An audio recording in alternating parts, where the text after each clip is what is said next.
네, 저는 오늘 디모데후서 4장 9절에서 13절까지의 말씀을 가지고 영적 겨울 준비, 이와 같은 제목으로 함께 말씀을 나누겠습니다.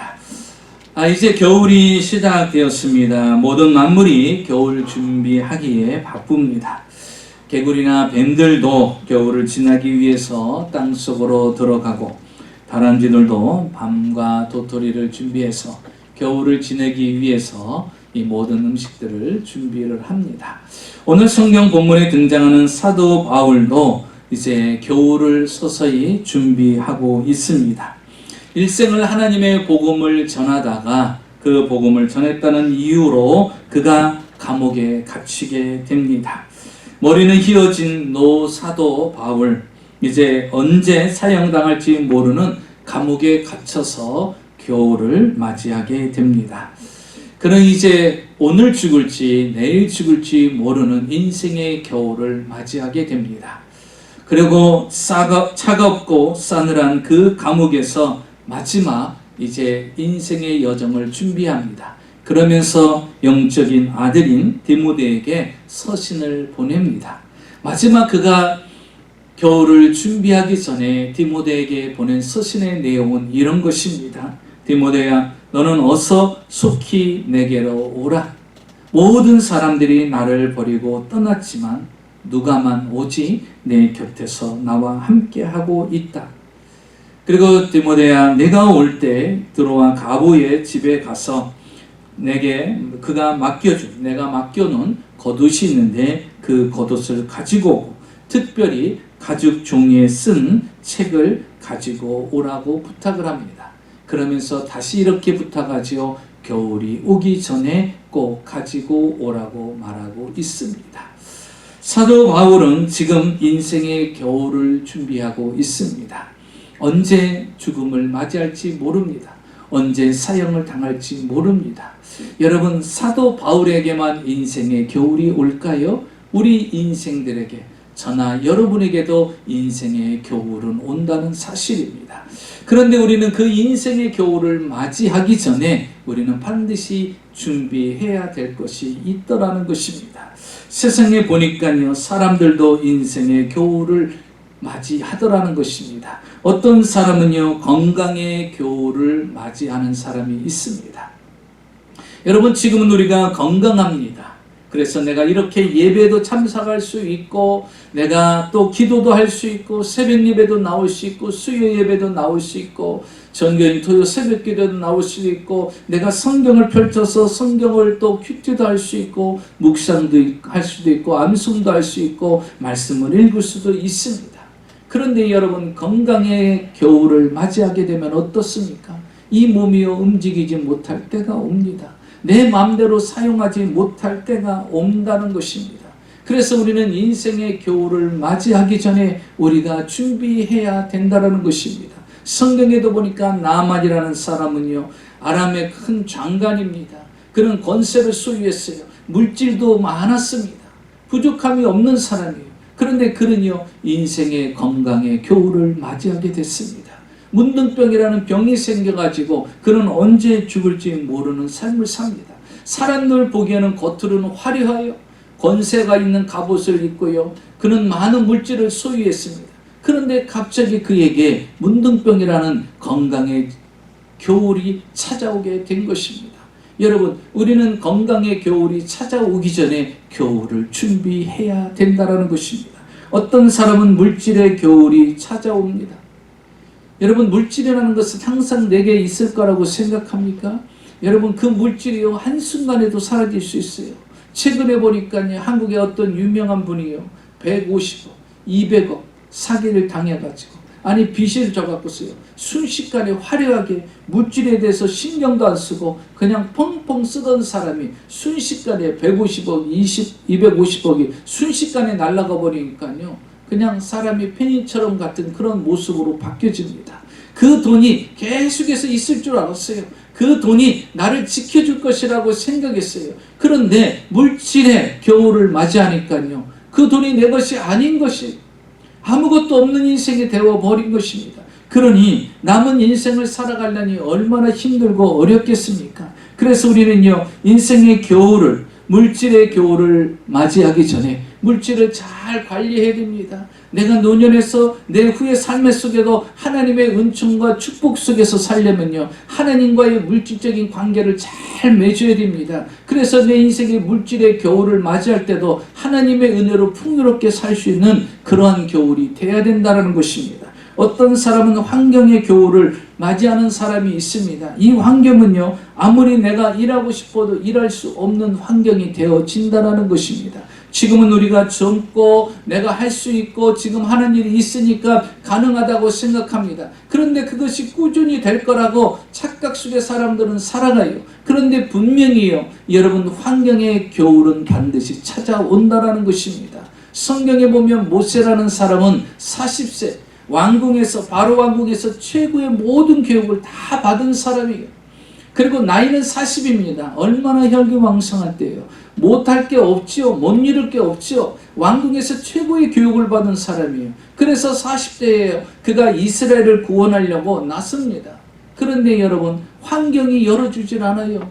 환경이 허락하지 않습니다. 그는 40대에 이스라엘을 구원하려고 했는데 하나님이 환경을 열어주지 않으니까 그는 어디로 도망갑니까? 40세에 미디안 광야로 도망갑니다.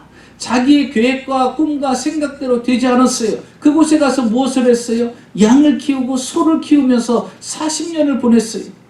여러분, 최고의 교육을 배웠고 최고의 왕궁에서 화려한 삶을 살았어요. 그런데 그것도 40세까지 뿐입니다. 그 40세가 그의 인생의 환경의 황금기였어요. 그러나 그 후로는 어떻게 됐습니까? 40여 년 동안 미디안에서 살았던 것입니다. 여러분, 환경의 겨울이 찾아오면요, 내가 아무리 모든 것을 갖췄고 최고의 교육을 받았고 아무리 멋있고 아름답고 건강한 삶이 되었다고 내가 많은 물질을 소유했다 할지라도 그 환경의 겨울이 찾아오면요, 모세처럼 하고 싶어도 할 수 없고요, 달려가려도 달려갈 수 없고 뭔가 해보려고 해도 할 수 없는 상황이 됩니다. 그곳에서 40여 년은요, 자기의 뜻과 의지와 상관없는 그런 인생길을 살아가는 것을 볼 수가 있습니다. 이렇게 환경의 겨울이 찾아오는 사람이 있어요. 어떤 사람은요, 의욕의 겨울이 찾아옵니다.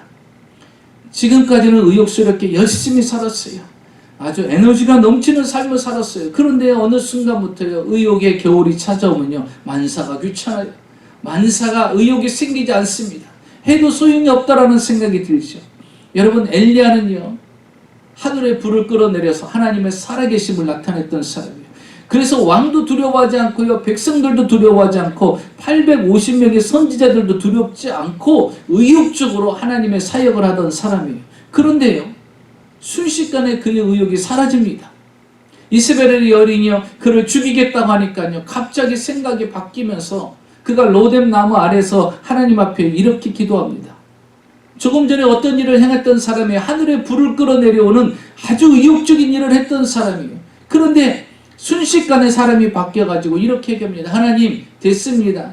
제가 살 만큼 살았고 할 만큼 했습니다. 그러니 내 생명을 걷어가 주옵소서.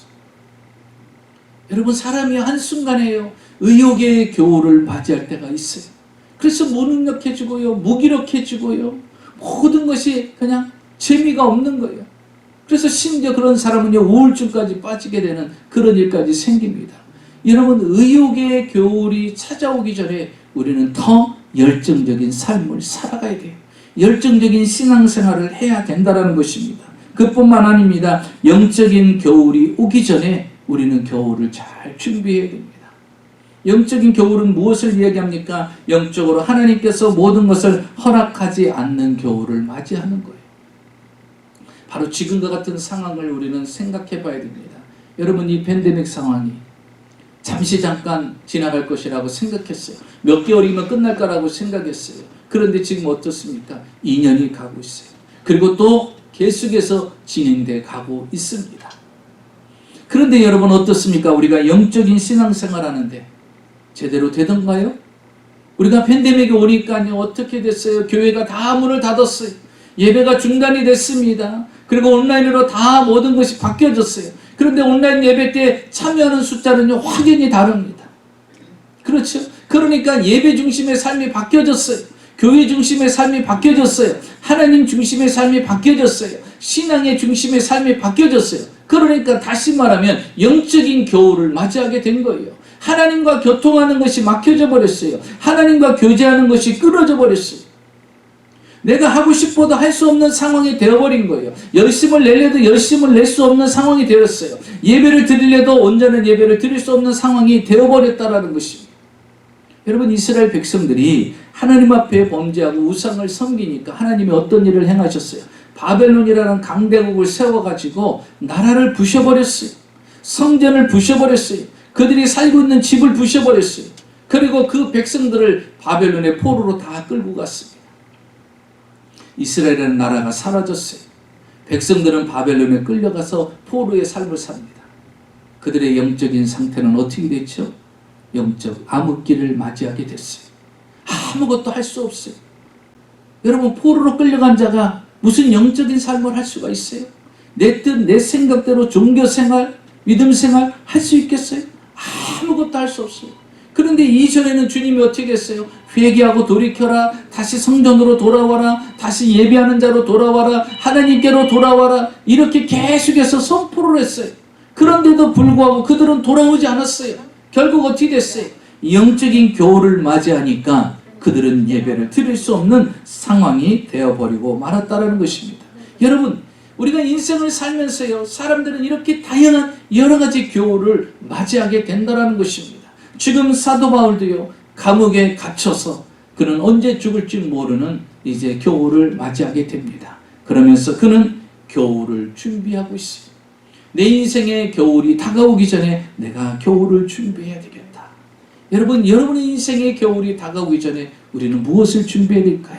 오늘 사도 바울을 통해서 우리는 그 교훈과 답을 얻고자 하는 것입니다. 첫째로 보니까 사도 바울은요, 아름다운 인간관계를 준비하고 있는 것을 볼 수가 있습니다. 사도 바울은요, 온 지역을 다니면서 복음을 전한 사람입니다. 그런데 복음을 전할 때 사람들이 항상 바울을 좋게만 해주던가요? 그렇지 않아요. 어느 지역에 가서는요, 사람들이요, 미워하기 시작합니다. 분노까지 일으키는 사람이 있어요. 그런데 어떤 지역은요, 사도 바울을 막 따릅니다. 그리고 사도 바울을요, 사랑하는 사람이 있어요. 그리고 어느 지역에 가보면 사도 바울을 죽이려고 하는 사람들이 있어요. 그런데 어느 지역은요, 사도 바울을 죽이려고 하는 것이 아니라 사도 바울을 막 숨겨주려고 하는 사람이 있어요.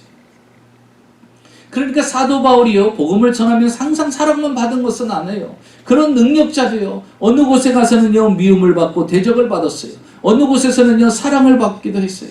어느 곳에서는요, 죽이겠다고 40여 명이 금식하면서 죽이겠다고 쫓아오는 지역도 있어요. 또 어떤 곳에는요, 그걸 알고서 이 사도 바울을 숨겨주는 사람이 있었던 거예요. 그러니까 사도 바울은요, 사역 가운데 다양한 많은 사람들을 봤어요. 믿는 사람이지만 그 믿는 사람들 중에서도 다양한 믿음의 영적 수준이 다른 사람들을 다양하게 만난 것입니다. 자, 오늘 성경 본문에 22절까지 보면요, 17명의 이름이 나옵니다. 그 17명의 사람들 가운데 보면 그 첫 번째 어떤 사람들이 나오냐면 사도 바울을 배반한 사람이 등장해요. 그 한 명은 10절에 등장하는 데마라는 사람이에요. 이 데마라는 사람은요, 믿음을 가지고 있었는데 결국 세상이 좋아서 세상으로 나갑니다. 그래서 데살로니가에 가서 그는 사업을 벌입니다. 하나님을 떠나서 하나님을 버리고 신앙을 버리고 데살로니가에 가서 장사를 하는 사람이 되어버렸어요. 또 다른 한 명은 14절에 등장하는 알렉산더입니다. 이 사람은요, 데마보다도 더한 사람이에요. 사실은 이 알렉산더는 사도 바울을 통해서 은혜를 받은 사람이에요. 그런데 은혜를 받은데 그 사람은요, 바울을 떠나고 심지어 욕하고 해를 끼치는 일까지 합니다. 얼마나 기가 막혀요. 그런데 목회를 하다 보면요, 그런 일이 있더라고요. 오늘이 내 편이었던 사람이 내일 적이 되는 경우가 있더라고요. 그래서 교회 안에 분열이 생기고요, 나눠지는 이유 중에 하나가 그런 것들이 있는 거예요. 사도 바울도 그랬어요. 그렇게 능력 많은 사도 바울도요, 이 알렉산더 같은 사람은요, 사도 바울을 통해서 은혜를 받았어요. 그런데 이 사람이요, 교회를 떠납니다. 그런데 사도 바울이 가서 복음을 전하는 그곳마다 해를 끼치고 오히려 그는요, 욕을 하고 복음의 방해자로 바뀌어져 버렸어요. 그때 사도 바울은 그들을 대적하지 않습니다. 왜? 그것은 하나님이 하실 일이고 여러분, 그리고 보십시오. 그 데마나 알렉산더의 이름은 좋은 이름으로 성경에 기록됐습니까? 아니죠. 하나님을 떠난 자, 하나님의 사역자를 대적한 자, 하나님의 복음을 일하는데 대적한 자로 영원히 이름으로 남게 되는 거예요.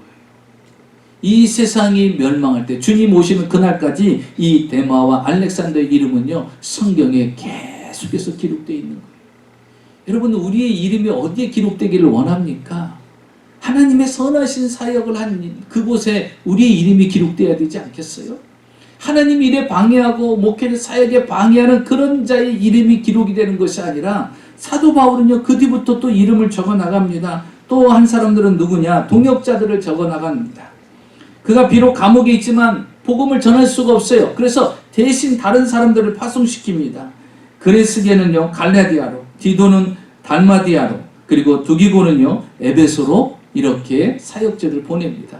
그는 비록 감옥에 있어도 자신을 대신해서 복음을 전하고 있는 그들을 볼 때 힘이 나는 거예요. 내가 감옥에 있어서 못해도 나와 함께 복음을 전가하는 동역자가 있음을 그는 위로를 받게 됩니다. 그리고 사도 바울이 인생의 겨울을 맞이할 때까지 항상 옆에서 가까이 있었던 아주 유일한 사람이 하나가 있어요. 그게 누구냐? 오늘 여기 성경에 보면 끝까지 협력하는 협력자 11절입니다. 누구죠? 누가만 나와 함께 있느니라. 모든 나를 따라갔던 사람들이 다 나를 떠나고 누가만 나와 함께 있다라는 거예요. 여러분, 사도 바울은요, 가시가 있었어요. 안질인지 간질인지 하여튼 가시가 있었어요. 그래서 하나님 앞에 기도했는데 하나님은 3번 다 내 은혜가 족하다 하면서 치료해 주시지 않았어요. 그러니까 사도 바울은요, 이 가시를 안고 살아가야 돼요. 그러니까 복음을 전하면서도 항상 이 질병으로 인해서 고통을 당해야 됐습니다. 그런데 하나님께서 이 감옥까지도 누가가 같이 들어왔어요. 근데 누가는 직업이 뭐였죠? 의사예요. 의사입니다. 그러니까 사도 바울의 마지막 인생의 겨울의 종착점까지 누가 필요해요? 의사가 필요하잖아요. 그런 환자예요. 복음을 전하고 그 전할 때는 놀라운 하나님의 성령에 붙들려서 대단한 일을 행하지만 그가 본연의 사람의 모습으로 돌아올 때는요, 가시를 품고 사는 그런 인간입니다. 그러니 그 옆에는 누가 꼭 필요해요? 의사가 필요하죠. 근데 하나님이 누가를 붙여주셨어요. 그래서 오늘 말하지요. 누가만 나의 곁에 남아있다라는 거예요. 하나님께서 믿음의 동역자, 좋은 동역자를 그에게 붙여주신 거예요. 이렇게 사도 바울에게는요, 꼭 필요한 사람들 붙여주셨어요. 또 반대하는 사람이 있고 상처를 주고 아픔을 주는 사람도 있었습니다. 그런데 오늘 본문에 보니까 인생의 겨울을 맞이하기 전에 반드시 풀어야 될 인간관계가 하나 남아 있었어요. 그가 누굽니까? 오늘 성경에 보니까 내가 올 때 누구를 데리고 오라고 합니까? 마가를 데리고 오라, 이렇게 이야기합니다. 도대체 바울하고 마가하고 어떤 일이 있었길래 마가를 반드시 데리고 오라고 했는가? 사도행전 16장에 보면은요, 바울과 바나바가 다투는 일이 생깁니다. 왜 바울과 바나바, 개인적인 사람으로 볼 때는 대단한 믿음의 사람들 아닙니까? 그런데 둘이 다투는 일이 생겼어요. 그 다투는 그 일을 제공한 사람이 누구냐? 마가라는 사람이에요. 1차 선교여행을 떠날 때 바울은 바나바와 마가와 함께 3명이 떠나기로 계획을 세웠습니다.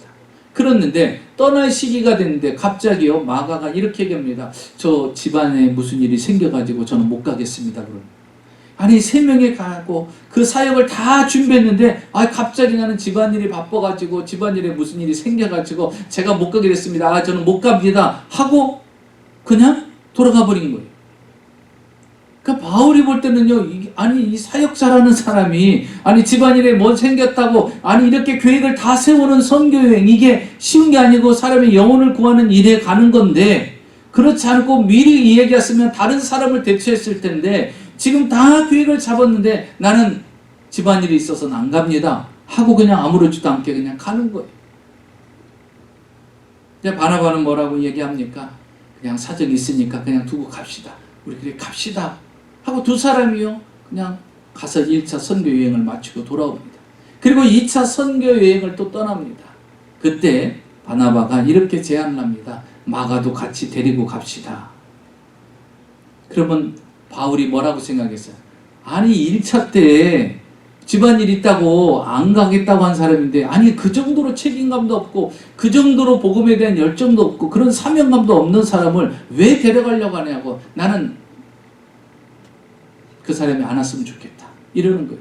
그러니까 바나바는요, 그래도 이번에는 꼭 갈 것이다라는 거예요. 그러니까 바나바는요, 사람이 먼저고 일이 나중이에요. 근데 바울은요, 일이 먼저고 사람이 나중이에요. 그러니까 다른 거예요. 그러니까 바나바는요, 그래 조금 뭐 일을 좀 덜 하더라도 사람 끌고 갑시다 이거고, 아니 하나님 일을 정확하게 해야지 무슨 소리냐고, 저 하다가 힘들고 누가 죽이겠다고 쫓아오고 돌 던지면 무섭다고 집으로 도망갈 거 아니냐고, 그러면 또 중간에서 어떻게 되냐고, 일이 진행이 되지 않을 텐데, 그러니까 애초부터 데리고 가지 맙시다. 그래갖고요, 바울은 안 된다, 바나바는 가자, 그래갖고 다투기 시작한 거예요. 생각이 다르니까. 그래서 결국 어떻게 하느냐, 바나바가 마가와 함께 그는 다른 길로 갑니다. 그리고 또 이 바울은요, 실라와 함께 어디로 가죠? 빌립보로 갑니다. 다르게 가는 거예요. 바나바와 마가가 따로 그룹으로 가고, 그리고 바울과 실라는 빌립보로 복음 사역을 전하러 갑니다. 그러니까 바울은요, 마가를 용납하지 않은 거예요. 용납하지 않았던 거예요. 그리고서 마가를 상대를 하지 않았던 거예요. 그런데 이제 인생의 겨울을 맞이하게 된 거예요. 그런데 자기의 인생의 사람 관계에서 내 마음을 차갑게 하는 존재가 한 명 있는 거예요. 그게 누구예요? 마가였던 거예요. 아직 마가랑 내가 화해를 하지 않은 거예요. 내가 그 마가를 용서해 주지 않은 거예요. 그런데 마가는 지금 사역을 계속하고 있는 거예요. 그래서 마가를요, 데리고 오라고 하는 거예요. 그가 인생의 겨울을 맞이하면서 깨달은 게 있어요. 그게 뭐냐면, 저 사람이 나랑 틀린 것이 아니고 나랑 좀 다른 것인데, 내가 틀렸다고 단정하고 저 사람을 이제 쳐다볼 생각도 안 했던 거예요. 그런데 이제 인생의 인간관계의 겨울을 맞이하면서 그를 데려오라고 합니다. 그러면서 성경을 볼까요? 11절에 이렇게 말하죠. 내가 올 때에 마가를 데리고 오라. 그가 나의 일에 뭐라 그래요? 유익하니라. 이전에는 유익하지 않았잖아요. 근데 이제는 유익하다고 이야기합니다. 누가 마음이 바뀐 거예요? 바울이 마음이 바뀐 거예요. 이전에는 마가를요, 나에게는 내 사역에 유익하지 않는 자로 생각한 거예요. 그런데 이제는요, 이 마가를 유익하다라고, 하나님의 복음을 전하는 데 있어서 유익한 존재로 받아들이는 거예요. 그리고서 그와 함께 화해를 합니다. 그리고서 두 사람이 같이 복음을 전하러 갑니다. 그리고 똑같이 감옥에 갇히게 됩니다. 그래서 바울과 마가가요, 감옥에 갇혀요. 그러면서 그 감옥에 갇힌 상태에서 쓴 성경이 뭐냐? 바로 골로새서입니다.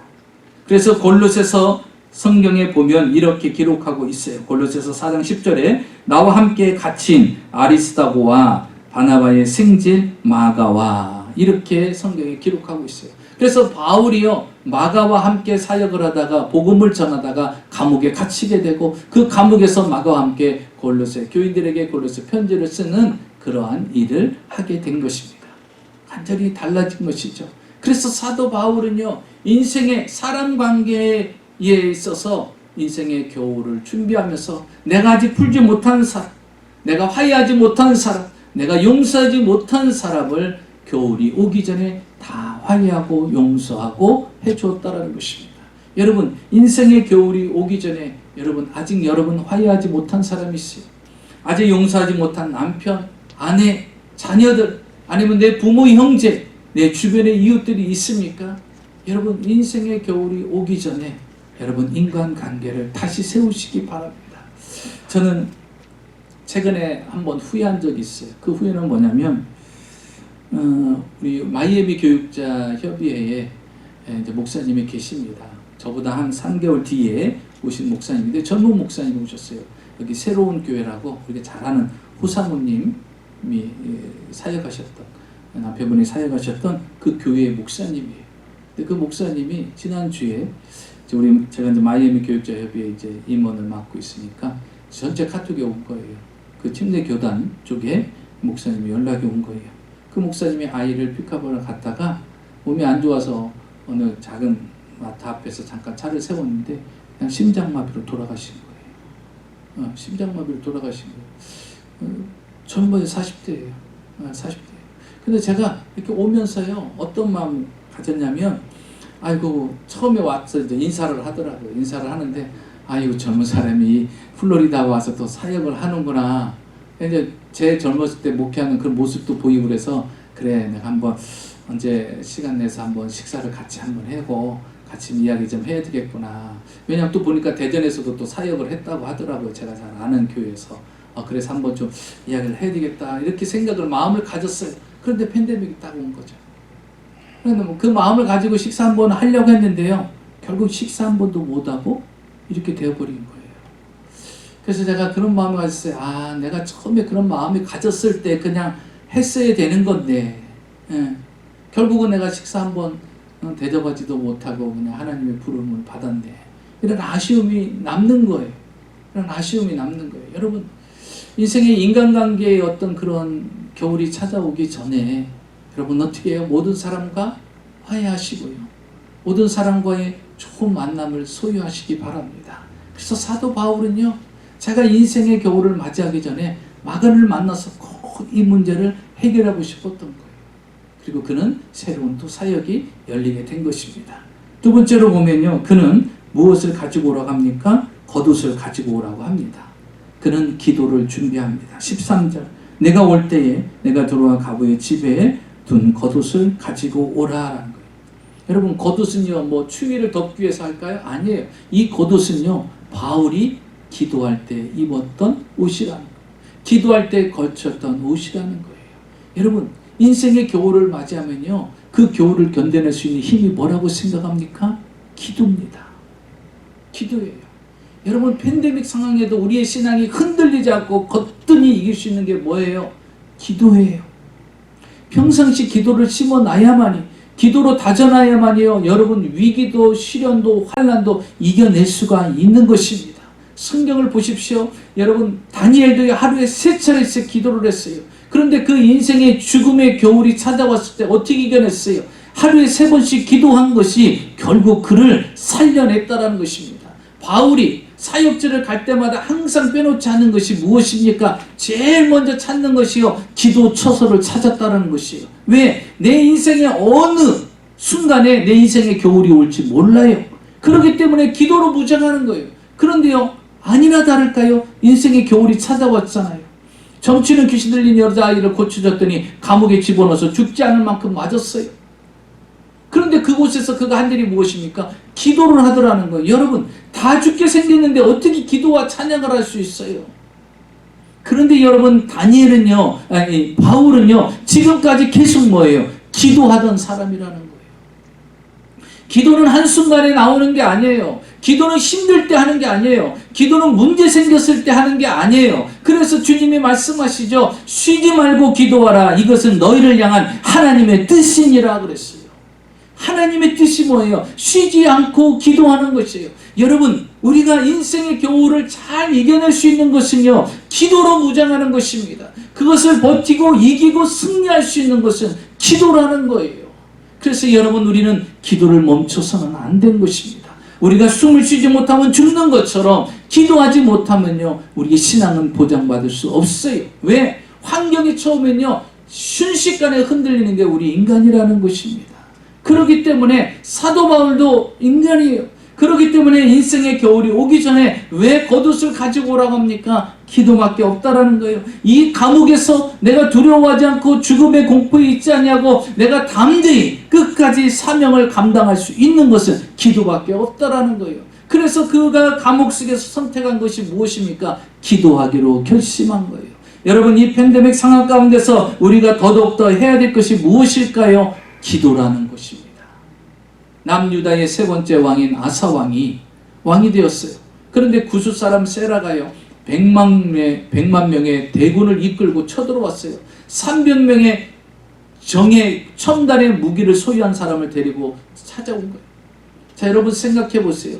그들과 맞설 수 있는 군사도 없어요. 그들과 맞설 수 있는 무기도 없습니다. 그런데 그는 하나님 앞에 제사를 드립니다.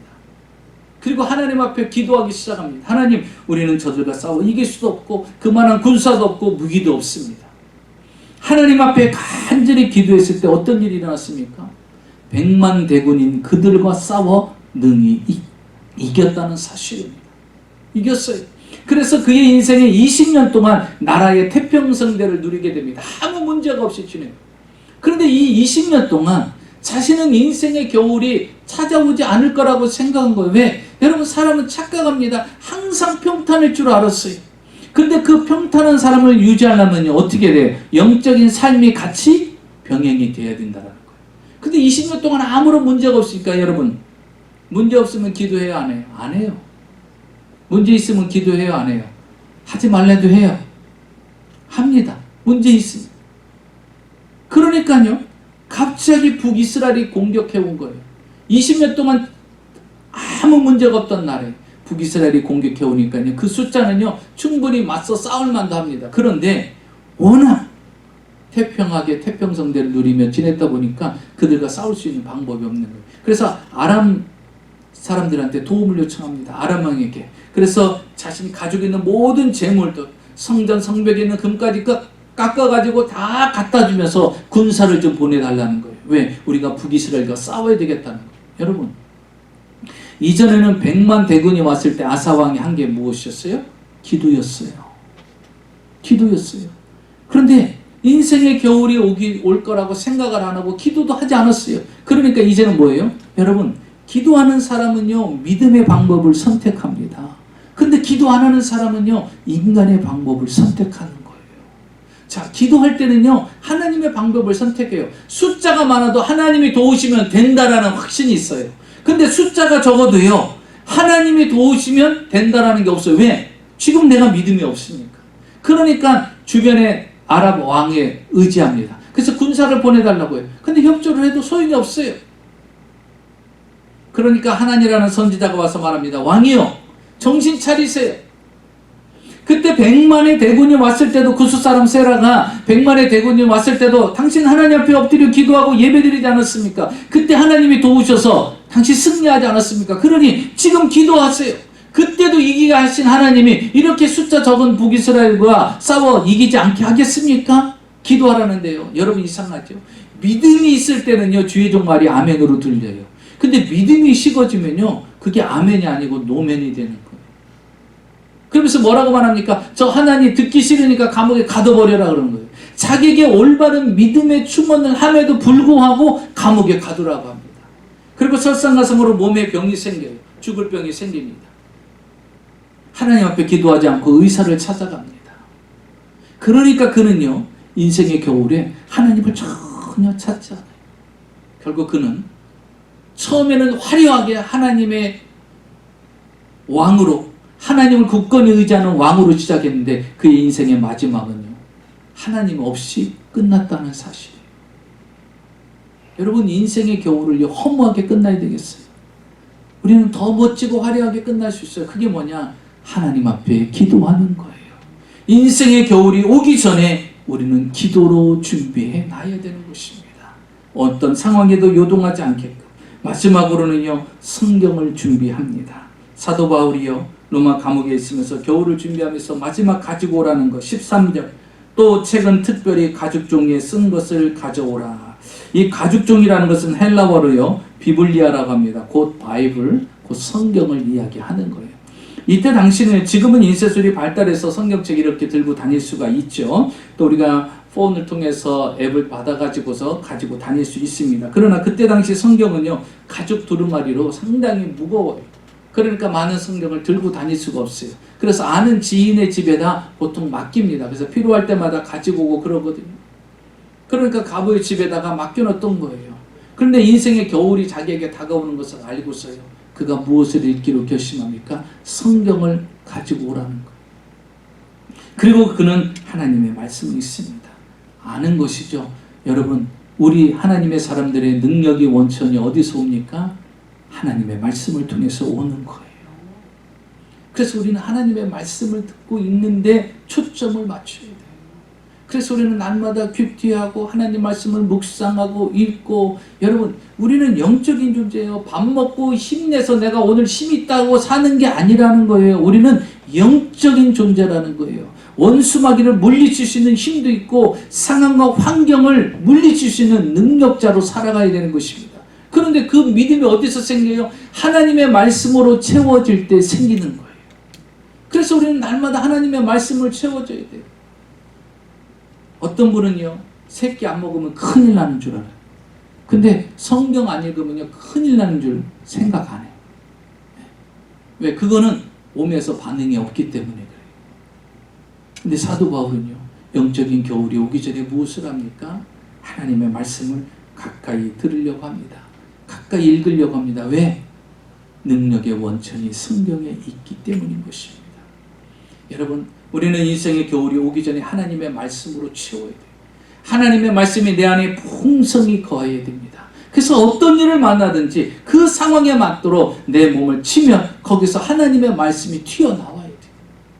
그래서 그 말씀이 환경을 지배하고 상황을 지배하고 나에게 위로와 소망과 믿음으로 세워줄 수 있는 것. 그래서 다윗이 말하죠. 하나님의 말씀은 내 길의 빛이요 내 발의 등이니이다. 그래서 어딜 가든지 두려워하지 않아. 왜? 말씀이 내 인생을 비춰주기 때문인 것입니다. 여러분, 무엇으로 담대히 살 수 있어요? 인생의 겨울에 두려워하지 않고 담대히 살 수 있는 것은요, 말씀이 지배하면요 두려움이 없는 거예요. 근데 믿을 게 없으니까 두려운 거예요. 믿을 만한 게 없으니까. 왜냐? 말씀이 채워지질 않았어. 지금부터 2200년 전에 이집트 왕이었던 프톨레미가 있습니다. 세상에 징계하고 값진 책을 모으는 그런 취미가 있는 사람이에요. 그래서 신하들에게 좋은 책들을 있으면 소개하고 찾아오라고 했습니다. 어느 날 대신들을 불러서 말합니다. 책을 찾았느냐? 없습니다. 그럽니다. 그런데 어떤 신하가 이렇게 얘기합니다. 책 중에 책을 구하였습니다. 그것은 바로 유대인이 가지고 있는 성경입니다. 그럽니다. 근데 유대인의 성경은 히브리어로 돼서 우리 이집트 사람들은 읽을 수가 없습니다. 그러니까 왕이 그렇게 징계한 거냐? 그러면 내가 알겠다 하면서 그 왕이요, 유대인의 제사장인 엘리야살에게 이집트어로 그것을 번역해 줄 수 있는 사람을 우리에게 좀 보내달라. 나는 그 성경에 관심을 가지니 보내달라는 것입니다. 그래서 제사장이 그들에게 보내줬어요. 그리고서 그 성경을 이집트어로 번역을 합니다. 그게 바로 72인역 성경입니다. 자, 번역해서 이 왕이 읽고 나니까는 너무나도 기가 막힌 거예요. 감탄을 하게 됩니다. 너무나도 좋은 책을 찾았다고요. 심지어 나라에다 대잔치를 열었어요. 그만큼 책에 대한 그 집착이 강한 사람이었어요. 세상에 이런 책을 처음 봤다라는 거예요. 그러면서 모든 나라에 잔치를 벌입니다. 그리고 신하를 부릅니다. 혹시 우리나라에 이스라엘 사람들, 노예로 있는 사람들이 있느냐? 유대인들이 노예로 있는 사람이 있느냐? 그랬더니 신하가 그럽니다. 예, 약 12만 명이 있습니다. 그런 거예요. 12만 명의 유대인들이 이집트에 노예로 있는 거예요. 그러냐? 어떻게 이렇게 위대한 책을 만든 나라의 사람들을 우리가 노예로 부릴 수가 있느냐? 그거는 있을 수가 없다라는 거예요. 그러면서 이 왕이 어떤 조치를 했냐면요, 노예를 데리고 있는 주인들에게 각 120 드라크마를 줘서요, 그 노예들을요 다시 유대로 돌려보냅니다. 몇 명이요? 12만 명. 12만 명. 왕이 자비를 통해서 한 사람당 120 드라크마를 줘갖고서요, 그들을 우리가 노예로 삼을 수 없다. 이런 위대한 하나님의 말씀이 기록된 그 나라의 백성을 우리가 어떻게 감히 노예로 부려먹을 수 있느냐? 아니다. 그들을 돌려보내야 된다. 그래서 12만 명이요 다시 이스라엘로 돌아갑니다. 여러분, 성경은요 이런 위대한 일을 만들어내요. 이 왕은요 이 성경의 위력을 알았기 때문에 이런 물질도 아깝게 생각을 안 한 거예요. 그리고 그 유대인들을요 존중해주고 그들을 돌려가게 만들었잖아요. 돌아가게 만들었어요. 여러분은 하나님의 말씀을 어떻게 생각하십니까? 하나님의 말씀이 살았고 운동력 있는 말씀이라고 생각하십니까? 그러면 우리는 인생의 겨울이 오기 전에 말씀으로 채워지는 사람이 돼야 돼요. 말씀의 지배를 받는 사람이 돼야 돼요. 말씀의 이끌림을 받는 사람이 돼야 되고 말씀대로 살아가는 자가 돼야 됩니다. 그러면 인생의 겨울이 와도요 아무 문제가 없어요. 오히려 인생이 겨울 때요, 따뜻한 인생을 살 수가 있어요. 여러분, 싸늘하고 차디찬 겨울을 맞이해야겠습니까? 하나님과 함께 따뜻한 겨울을 지내겠습니까? 그러려면 인간관계가 회복이 돼야 되고요. 여러분, 기도로 사는 사람이 돼야 되고 하나님의 말씀으로 채워지는 사람이 되어서 어떠한 인생의 겨울을 맞아야도 넉넉하게 따뜻한 삶을 살아가는 저와 여러분이 되시기를 주의 이름으로 축원합니다.